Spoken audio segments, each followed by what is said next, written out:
యెహోవా మీకు నేడు కలుగచేయు రక్షణను మీరు ఊరక నిలుచుండి చూడుడి. నిర్గమకాండం 14వ అధ్యాయం 13వ వచనం. ఇరుకుల్లో ఇబ్బందుల్లో చిక్కుకొని భయంకరమైన సమస్యలతో కొట్టుమిట్టాడే వాళ్ళకి ఈ మాటల్లో దేవుని ఆజ్ఞ కనిపిస్తుంది.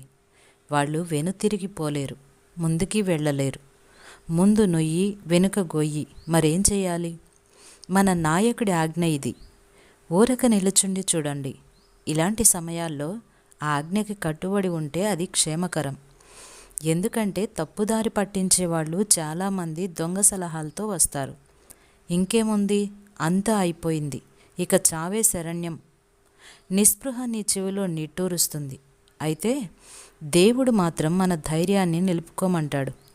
కాలం ఎంత ఎదురు తిరిగినా ఆయన విశ్వాస్యతను, ప్రేమను తలుచుకుని ఉత్సాహించడమే మన విధి. పెరిగితనం తొందర చేస్తుంది. అందరూ చేస్తున్నట్టే చెయ్యి, లోకంతో వెళ్ళు, ఇక క్రైస్తవుడిగా ప్రవర్తించటం అసాధ్యం, లే, నీ నియమాల్ని తీసి పక్కకి పెట్టు అని చెప్తుంది.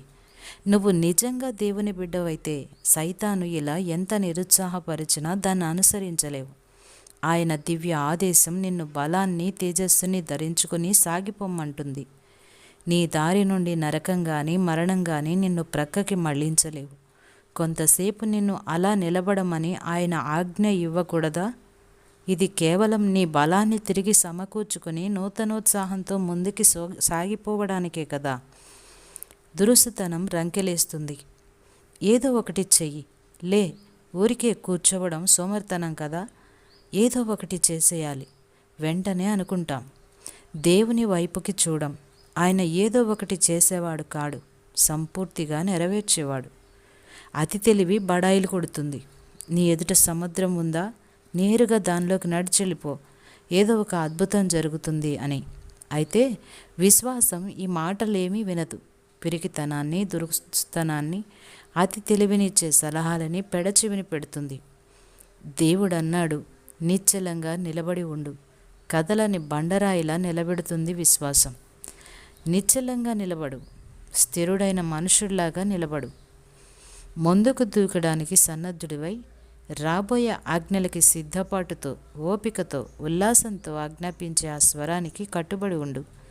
ఇశ్రాయేలీయులకి మోషే ముందుకు వెళ్ళండి అని చెప్పినంత స్పష్టంగా త్వరలోనే దేవుడు నీకు ఆజ్ఞాపిస్తాడు. చిందరవందరైన నీ మార్గాల గురించి చీకాకులెందుకు? నిశ్చలంగా నిలబడు. ఆలస్యాలు, పరుగులు కనిపించేదాన్ని బట్టి కాదు, కొరతలేని విశ్వాసంతో సాగు. కొంతకాలం ఓపిక పట్టు. దేవుని వదనంలో చిరునవ్వు శోభిస్తుంది. అర్థం కానిదంతా మబ్బులా విడిపోతుంది. ఏం చెయ్యాలో అర్థం కాని వేళల్లో ఊరికే ఉండి కనిపెట్టండి. సందేహాలు ఏమన్నా ఉంటే వేచి ఉండండి. తొందరపడి ఏదో చేసేయకండి. నీ మనసులో నిన్ను ఆపుతున్న శక్తి ఉన్నట్టనిపిస్తే దానికి వ్యతిరేకంగా చెయ్యొద్దు. అదంతా తీరిపోయేదాకా ఆగండి.